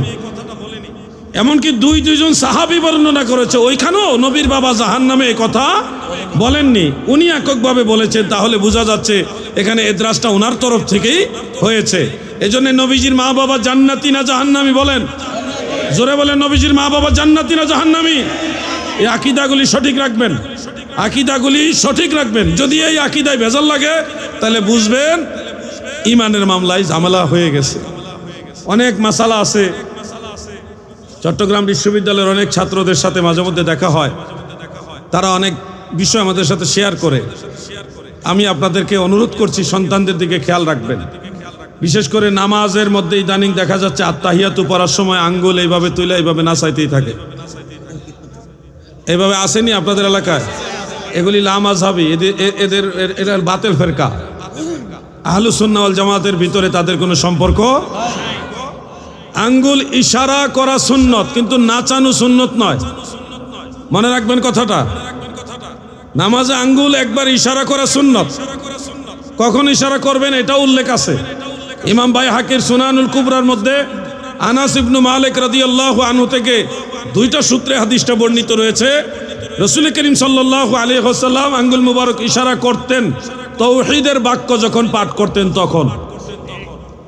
তাওহীদের বাক্য মানে কি? আল্লাহর একত্ববাদের কথা। আশহাদু আল্লা ইলাহা ইল্লাল্লাহ, আমি সাক্ষ্য দিতেছি আল্লাহ ছাড়া কোনো উপাস্য নেই, উপাস্য নেই, ইলাহ নেই। এই আল্লাহ তাআলার একত্ববাদের কথাটা যখন আসবে তখন আপনি আঙ্গুল একবার ইশারা করবেন। এটাই হলো দয়াল নবীর সুন্নত। আশহাদু আল্লা ইলাহা ইল্লাল্লাহ, যখন এটা পড়া শেষ আঙ্গুল নামায় নিবেন, কারণ এরপরে সালাম দিবেন। আসসালামু আলাইকা আইয়ুহান নবী ওয়া রাহমাতুল্লাহি ওয়া বারাকাতুহু। নবীজির সালাম দেওয়ার সময় আঙ্গুল ইশারা করে কি বুঝাইবেন আপনি? কথার সাথে কাজের তো মিল হইতেছে না। যখন আপনি আশহাদু আল্লা ইলাহা ইল্লাল্লাহ বলবেন তখন কথার সাথে আঙ্গুল ইশারার মিল হবে। কথা ঠিক আছে না? যখন বলবেন আল্লাহুম্মা সাল্লি আলা মুহাম্মদ ওয়া আলা আলি মুহাম্মদ কামা সাল্লাইতা আলা ইব্রাহিম ওয়া আলা আলি ইব্রাহিম, এই সময় আঙ্গুল ইশারা করে কি বুঝাইতেছেন আপনি? কথার সাথে কাজের তো মিল হচ্ছে না। যখন আপনি বলেন আশহাদু আল্লা ইলাহা ইল্লাল্লাহ তখন আপনার আঙ্গুল ইশারা করাটা কথা কাজে ম্যাচিং হয়, মিল হয়। দয়াল নবীজি আঙ্গুল মুবারক ইশারা করতেন, এটা সুন্নত। কিন্তু সুনানু আবি দাউদ এবং সুনানু নাসাইর মধ্যে উল্লেখ, হযরত আব্দুল্লাহ ইবনে জুবাইর রাদিয়াল্লাহু আনহু তিনি রওয়ায়াত করেছেন যে নবীজি যখন আঙ্গুল ইশারা করতেন ওয়ালা ইউহাররিকুহা, নবীজি সে আঙ্গুল মুবারককে নাচাইতেন না, আঙ্গুলকে নাড়াচাড়া করতেন না, শুধু ইশারা করতেন। ইশারা করার সময় প্রিয় নবীজির এই তিনটা আঙ্গুল আর বৃদ্ধাঙ্গুল এইভাবে গোল করে দিতেন, এইভাবে গোল করে আপনি যখন আঙ্গুল ইশারা করবেন অটোমেটিক এটা গোল হয়ে যাবে। ইশারা করেন না, দেখেন না ট্রাই করে। এই আঙ্গুলটা উঁচা করতে গেলে বাকি তিনটা আঙ্গুল আর বৃদ্ধাঙ্গুল এইভাবে মিলে যাবে, গোল হয়ে যাবে অটো, ওই যে দেখেন অটোমেটিক। এই জন্য নবীজির সুন্নত হলো আঙ্গুল এইভাবে ইশারা করা একবার, আর আঙ্গুল নাচানো যাবে না। এই হলো সুন্নতের উপর আমল। যেগুলি আঙ্গুল নাচায় বুঝবেন লামাযহাবী ভাইরাসে আক্রান্ত। কি ভাইরাসে আক্রান্ত? লামাযহাবী ভাইরাসে আক্রান্ত। দাদু আমার, আমাকে কমিটির ভাইরা বলেছেন যে হুজুর আসলেও আপনি একটু আলোচনা করবেন। আর হুজুর আমাকে এতটা আদর করেন, নিজের সন্তানের মতো আদর করেন। আমিও হুজুরকে আমার পিতার ন্যায় সম্মানের নজরে দেখি। হুজুরের সামনে একটা কথা বলি, এটা হুজুরকে উদ্দেশ্য করে না, আপনাদেরকে উদ্দেশ্য করে, যে কোথাকার কোন লোক অনেক ভণ্ড, অনেক বাউলদেরকে আপনারা অনেক বড় নজরে দেখেন। ভুল জায়গায় আপনারা যাবেন না। সত্যিকারের আল্লাহর ওলি হলো তারা যারা দয়াল নবীর সুন্নতের উপরে এবং সুন্নিয়তের উপরে, সুন্নি আকীদার উপরে থাকে, তারা হলো অরিজিনাল আল্লাহর ওলি। ওলি আল্লাহ বিচার করবেন আকীদা দিয়া, সুন্নতের আমল দিয়া, সুন্নি আকীদা দিয়া, সুন্নতের আমল দিয়া। ওলি আল্লাহ বাউল গান দিয়ে বিচার করেন না। খবরদার মুসলমান, অলৌকিক ঘটনা বিধর্মীরাও দেখায়, যেগুলাকে কি বলা হয়? এদরাজ বলা হয়। শয়তানের পক্ষ থেকে এটা হয়। মানুষকে গুমরা করার জন্যে কোন কাফের মুশরিকদের দ্বারা অনেক অলৌকিক ঘটনা শয়তান ঘটায় দেয়, যেন মানুষ গুমরা হয়, তার দিকে ধাবিত হয়। কথা বুঝতেছেন না আপনারা? অলৌকিক ঘটনা মানে আল্লাহর ওলি হওয়ার মানে মূল কারণ না। আল্লাহর ওলি হবে তারা যারা মুত্তাকি, পরহেজগার, আকীদায়ে সুন্নি, নবী পাকের সুন্নতের পাগল, এরা হলো আল্লাহর ওলি। সত্যিকারের ওলি আল্লাহর নজরে আমি যাদেরকে দেখি, আল্লামা মুফতি আবু নাসের জিহাদি সাহেব একজন, আল্লামা জাইনুল আবদিন জুবাইর সাহেব একজন, আওলাদুর রাসূল আল্লামা সৈয়দ বাহাদুর শাহ মুজাদ্দিদি আল আবেদি, যিনি আল্লামা সৈয়দ আবেদ শাহ আল মাদানী রহমাতুল্লাহ আলাইহির আওলাদ, ইনাদেরকে সম্মান করবেন। চট্টগ্রামে আল্লামা মুফতি ওসিউর রহমান হুজুর কেবলা আছেন, এরকম বড় বড় অনেক আলেম আছে। ইমাম হাশিমি রহমতুল্লাহ আলাইহির আওলাদরা আছে, ইনাদের আওলাদদেরকে সম্মান করবেন। ওনারা মদিনাওয়ালার পক্ষে, সুন্নতের পক্ষে কাজ করেন, সুন্নিয়তের পক্ষে কাজ করেন। কোথাকার কোন ভণ্ড কোন কি করতেছে, বাউল গান গাইতেছে, এগুলি নিয়ে আপনারা ব্যতিব্যস্ত হয়ে যাবেন না, ভেজালে পড়ে যাবেন। দাজ্জাল এসে কি করবে জানেন? দাজ্জাল এসে আকাশে মেঘ নাই, আঙ্গুল দিয়ে ইশারা করলে মেঘ জমবে, আবার হাত দিয়ে ইশারা করলে মেঘ বৃষ্টি হয়ে জমিনে নামবে। এই দৃশ্য দাজ্জাল এসে মানুষকে দেখাবে। তখন কি দাজ্জালকে আপনারা আল্লাহর ওলি বানাই দিবেন? গাউসে পাক বড় পীর আব্দুল কাদের জিলানী রহমাতুল্লাহ আলাইহি বলেছেন, কেউ যদি শূন্যের উপর দিয়ে উড়াল দিয়া যায়, পানিতে হেঁটেও যায়, কিন্তু তার মধ্যে নবীজির শরীয়ত নাই, তারপরও তাকে ওলি আল্লাহ মনে করা যাবে না। আগামী জানুয়ারি মাসের মাঝামাঝি অথবা শেষের দিকে ইনশাল্লাহ আমরা গাউসে পাকের দরবারে যাইতেছি, দোয়া করবেন। আমাদের একটা কাফেলা হয়েছে ইরাকে, ইমাম হুসাইন রাদিয়াল্লাহু আনহুর দরবার, মাওলা আলীর দরবারে, কারবালার ময়দানে গাউসে পাক ইমাম আজম, সেখানে জিয়ারতে যাব, দোয়া করবেন। আমি আপনাদের সবার কাছে দোয়া চাইলাম। আমার একটা নীতি হলো, আমার পরবর্তী মেহমান মঞ্চে চলে আসলে আমি আলোচনা করি না, কমিটির চাপে বইরা কয়েক মিনিট কথা বলছি।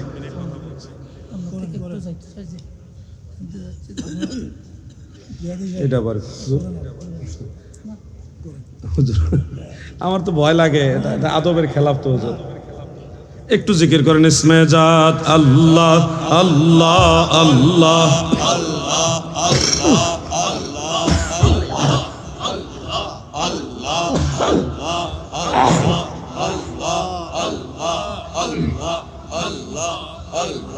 আল্লাহ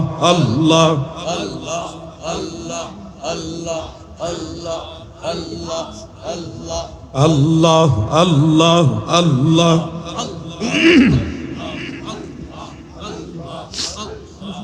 লা ইলাহা ইল্লাল্লাহু মুহাম্মাদুর রাসূলুল্লাহ। দুই তিনটা প্রশ্ন, আমি সব এক কথায় উত্তর দিয়ে দিচ্ছি। প্রশ্নকারী লিখেছেন আসসালামু আলাইকুম, সবাই উত্তর দেন। আমরা মুনাজাতে বলে থাকি আদম আলাইহিস সালাম থেকে শুরু করে ঈসা আলাইহিস সালাম পর্যন্ত সমস্ত নবীদের দরবারে সওয়াব পৌঁছায় দেন। কিন্তু আমার প্রশ্ন হলো, ঈসা আলাইহিস সালামকে তো আসমানে উঠিয়ে নেওয়া হয়েছে, অন্যান্য নবীদের মতো নয়। মোহাম্মদ মহিউদ্দিন ভাই, অর্থাৎ উনি ধারণা করেছেন যিনি মারা যাবেন, ইন্তেকাল হবেন, তিনাকেই সওয়াব রেসানি করা যায়। যিনি মারা যায় না ওনাকে সওয়াব রেসানি করা যায় না, এটাই উনি বিশ্বাস করেন। তো আজকে জেনে রাখেন, সুনান ও আবি দাউদের মধ্যে একটা রেওয়ায়েত, হযরত আবু হুরায়রা রাদিয়াল্লাহু আনহু একটা গোত্রের লোককে কাফেলা হিসেবে যেতে দেখেন, দেখে বলতেছে, তোমরা কি অমুক গোত্রের লোক? তারা বলল, হ্যাঁ আমরা ওই গোত্রের লোক। হযরত আবু হুরায়রা রাদিয়াল্লাহু আনহু বললেন, তাহলে তোমাদের এলাকায় কি এই নামে একটা মসজিদ আছে? তারা বললে, হ্যাঁ এই নামে আমাদের মহল্লাতে একটা মসজিদ আছে। তখন আবু হুরায়রা বলেন, তোমাদের মধ্যে এমন কেউ কি আসো আমার জন্য 2 রাকাত কিংবা 4 রাকাত নামাজ পড়ে বলবে এই নামাজটা আবু হুরায়রার জন্য পড়লাম। তখন ওই কাফেলার 2-1 বলল, ঠিক আছে আমি আপনার জন্য এটা পড়ব। তখন কিন্তু হযরত আবু হুরায়রা জীবিত, ইন্তেকাল হয়নি। জীবদ্দশায় বলতেছে, তোমাদের মধ্যে এমন কেউ কি আসো আমার জন্যে 2 রাকাত নামাজ পড়বে। এখান থেকে বজলুল মাজহুদ ফি হাল্লে আবি দাউদ, এটা দেওবন্দীদের কিতাব, সেখানেও লিখেছে মেরকাতুল মাফাতিহ শরহে মিশকাতুল মাসাবিহ, সেখানেও বিস্তর আলোচনা রয়েছে। সুবুলুস সালাম বুলুগুল মারামের সরা, সেখানেও আল্লামা সানআনী রহমাতুল্লাহ আলাইহি তিনিও লিখেছেন যে কোনো মুমিন বান্দা জীবিত হোক আর ইন্তেকালের পরবর্তী সময় হোক, ওফাতপ্রাপ্ত হোক, সবার জন্য ইসালে সওয়াব করা যায়। কথা ক্লিয়ার হয়েছে? কিন্তু আমাদের মধ্যে ওই প্রচলন হয়ে আসে মারা গেলে ইসালে সওয়াব করি, কিন্তু সওয়াব যে জীবিত মানুষকেও দেওয়া যায় এটা আমরা অনেকে জানি না, এবং এটা ওয়াজ কম হয় বিধায় আপনাদের মেমোরিতে নাই। তো আজকে জানলেন, হ্যাঁ মৃতদের জন্য ম্যাক্সিমাম ইসালে সওয়াব করবেন, জীবিতরা তো আমল করার সুযোগ আছে। বেশি দরকার হলো যারা মারা গেছে তাদের জন্য, তারা বিপদগ্রস্ত, তাদেরকে সহযোগিতা বেশি করবেন। জীবিতরাও যদি চায় এরকম হতে পারে। অতএব ঈসা আলাইহিস সালাম তিনি ইন্তেকাল করেননি, আসমান রাজ্যে আছেন। কেউ যদি ঈসা আলাইহিস সালামের ইসালে সওয়াব করে তাহলে এটা হাদিয়া হিসেবেও ওনাদের কাছে যাবে। কোনো নবীর কোনো সওয়াবের দরকার নাই। মনে রাখবেন, কোনো নবী রসুল কোনো আপনার সওয়াবের মুহতাজ না, কোনো ওলি আল্লাহও আপনার সওয়াবের মুহতাজ না। কারণ আল্লাহ তাআলা বলেছেন লা খাউফুন আলাইহিম ওয়ালা হুম ইয়াহজানুন, আল্লাহর ওলিদের ভয়ও নাই, চিন্তাও নাই, তাদের আপনার সওয়াবের কোনো প্রয়োজন নাই। আল্লাহ তাদেরকে ওই সম্মানের জায়গায় রেখেছে। ঈসা নবী আপনার সওয়াবের মুহতাজ নয়। আপনি তাহলে কেন পাঠায়? ওই যে পাঠায়, আমি যদি দয়াল নবীজিকে নজরানা পাঠাই, নবীজি দেখলে আমার প্রতি সন্তুষ্ট হবে। আল্লাহ রসুল যদি খুশি হয় তাহলে আমার পরকাল সহজ। এটা আমার নিজের লাভের জন্য পাঠায়, বুঝতে পারছেন?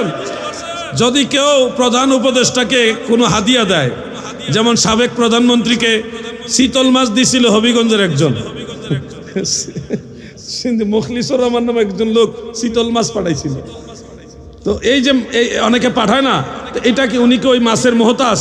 রাষ্ট্রপ্রধান মাছের মুহতাজ, এটা দিলে উনি খুশি হবে, পরবর্তীতে ফায়দাও হইতে পারে। এই হলো মানুষের একটা দৃষ্টিভঙ্গি। অতএব আপনি আমি নবী রাসূল থেকে ইসালে সওয়াব করব, সওয়াব রেসানি করব আমাদের লাভে। কাদের লাভে? আমাদের লাভে। আল্লাহ তাআলা বোঝার তৌফিক দেন।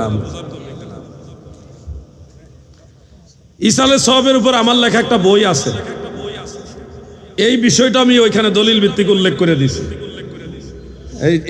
এই প্রশ্নটাও, কারণ আমি জানি তো মানুষের হাজার হাজার না লক্ষাধিক প্রশ্নের উত্তর দিতে দিতে মানুষের একটা মুভমেন্ট আমার জানা হয়েছে। ওই আলোকে বই পুস্তকের মধ্যে আমি ওগুলো লিখে দিয়েছি। আজকে 2টা বই আছে, আপনারা যদি মনে করেন পড়ার তাহলে পড়বেন। একটা বই হলো নূরে মুজাসসাম, আমাদের নবীজি নূরে মুহাম্মাদি সাল্লাল্লাহু আলাইহি সাল্লাম আউয়াল মাখলুক, সর্বপ্রথম সৃষ্টি, এবং সেই নূরে মুহাম্মাদি থেকে নবীজির জেসেম মোবারক সৃষ্টি। নবীজি নূরের তৈরি বাসার, বেমেসাল বেনজির বাসার। এটার পক্ষে বইটা লিখেছি, এটা 200 টাকা হাদিয়া। একটু পড়ালেখা করতে হবে ভাই, সব বক্তা আলেমদের উপরে ডিপেন্ড করলে হবে না। আপনার নিজেরা নিজেদের সন্তানদের জন্য বইগুলো নিয়ে যাবেন। 200 টাকা কত দিকে খরচ হয়ে যায়। কোন নামে?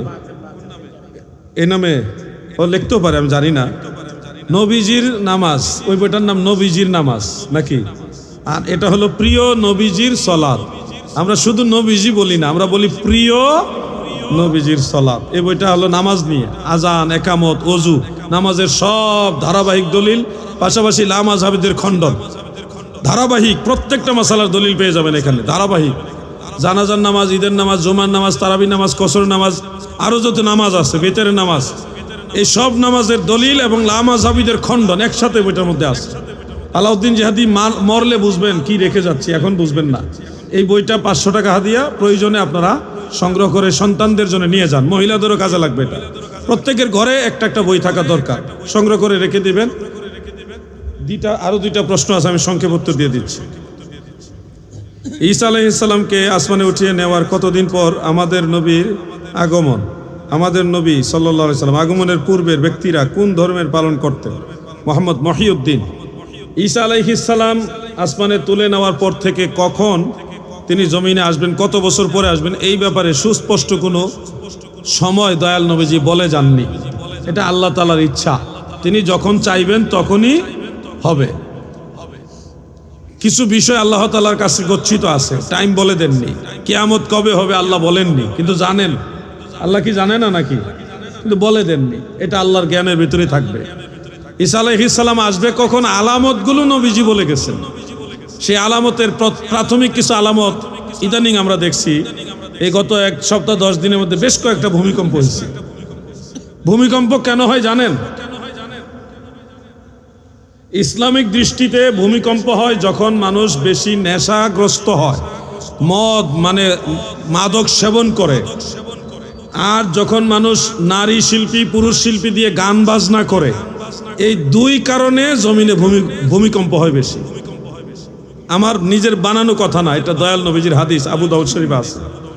1 নম্বর কারণ হলো মানুষ যখন মদ খাবে, হারাম খাবে, কিন্তু নাম পাল্টায় খাবে, সুদ খাবে, ঘুষ খাবে, কিন্তু নাম সুদ ঘুষ থাকবে না, মুনাফা হয়ে যাবে, ইন্টারেস্ট হয়ে যাবে, লভ্যাংশ হয়ে যাবে, সুদ নাম থাকবে না। মদ খাবে কিন্তু নাম পাল্টায় দিবে, অন্য একটা নাম দিয়ে দিবে। যে কোনো হারাম খাবে, মাদক আসক্ত হবে। অধিক পরিমাণে মাদক যখন বিস্তার হয় এবং গান বাজনার ব্যাপক প্রসার হয়, তখন ভূমিকম্প নেমে আসে। আপনারা আশা করি এগুলি বেশি বেশি করবেন নাকি? যার যার পাপের কারণে কিন্তু এগুলি পাইতেছেন, কিন্তু বুঝেন না তো। সামা জায়েজ আছে, সামা জায়েজ আছে, দব বাজায় সামা গাইবেন, এটা আউলিয়া কেরামের আদর্শের মধ্যে আছে। সামা এক জিনিস, গান বাজনা আরেক জিনিস। ফেস লাগ লইলে নাইলে ভাঙ্গে দিলাম একটু হালকা করে।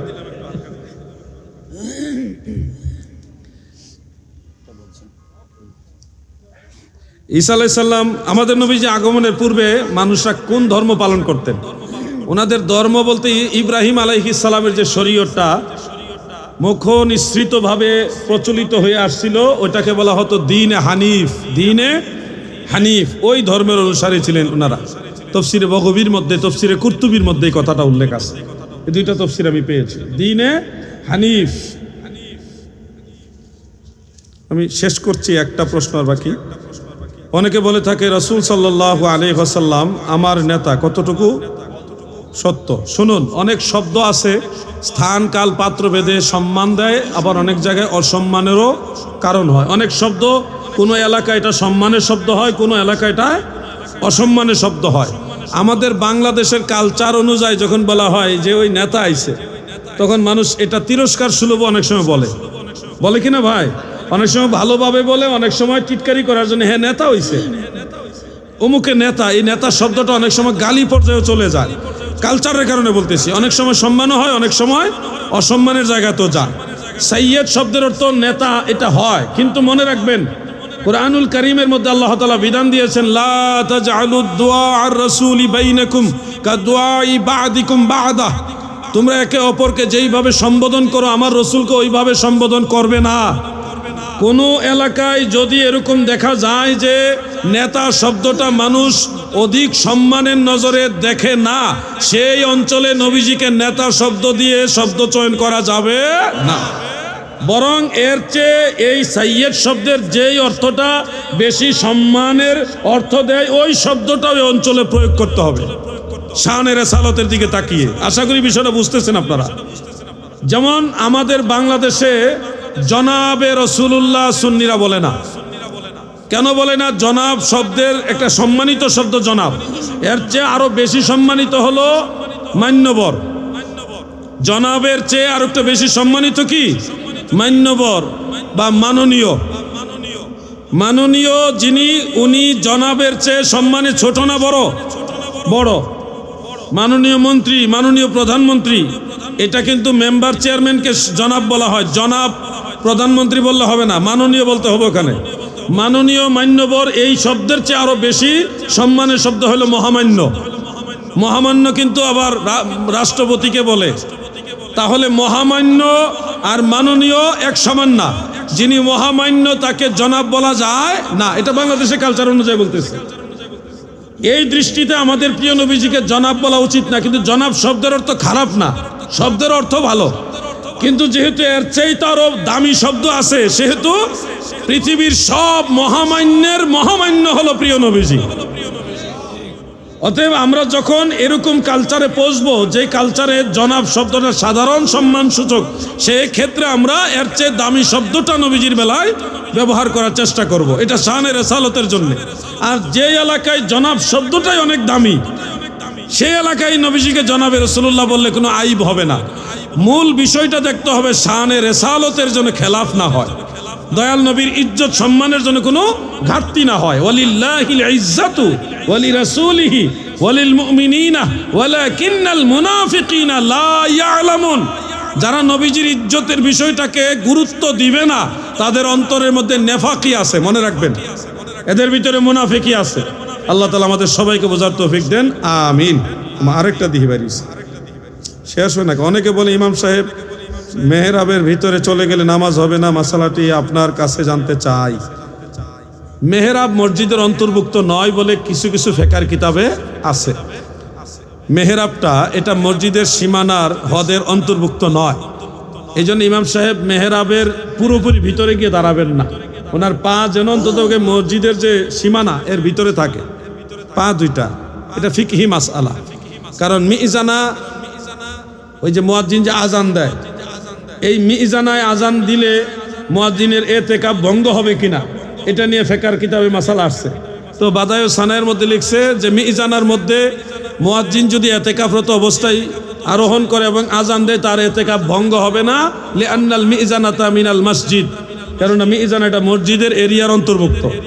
তাহলে মসজিদের সীমানার একটা গুরুত্ব আছে। এই জন্যে মসজিদের সীমানার ভিতরে রাসূল পাকের জামানায় মেহরাব ছিল না, এটা পরে আবিষ্কার হয়েছে, হারবুন থেকে মেহরাব। এই জন্যে ফুকাহায়ে কেরাম সতর্কতার জন্য আপনাদের মাসআলা দিয়েছেন যে ইমাম সাহেব পুরোপুরি মেহরাবের ভিতরে গিয়ে দাঁড়াবেন না, আপনাদের পা যেন মসজিদের সীমানার ভিতরে থাকে। সেজদা আপনি মেহরাবের ভিতরে দেন, অসুবিধা নেই, পা যেন মসজিদের ভিতরে থাকে। কথাটা বুঝতে পারছেন? আল্লাহ তাআলা বোঝার তৌফিক দেন, আমিন। হুজুরের কাছে আমি ক্ষমা চেয়ে নিলাম, কারণ আমি কমিটির চাপেও আছি, আপনিও চাপ দিছেন, আমি বেয়াদবি করছি, মাফ চাই হুজুর। আসসালামু আলাইকুম ওয়া রাহমাতুল্লাহ।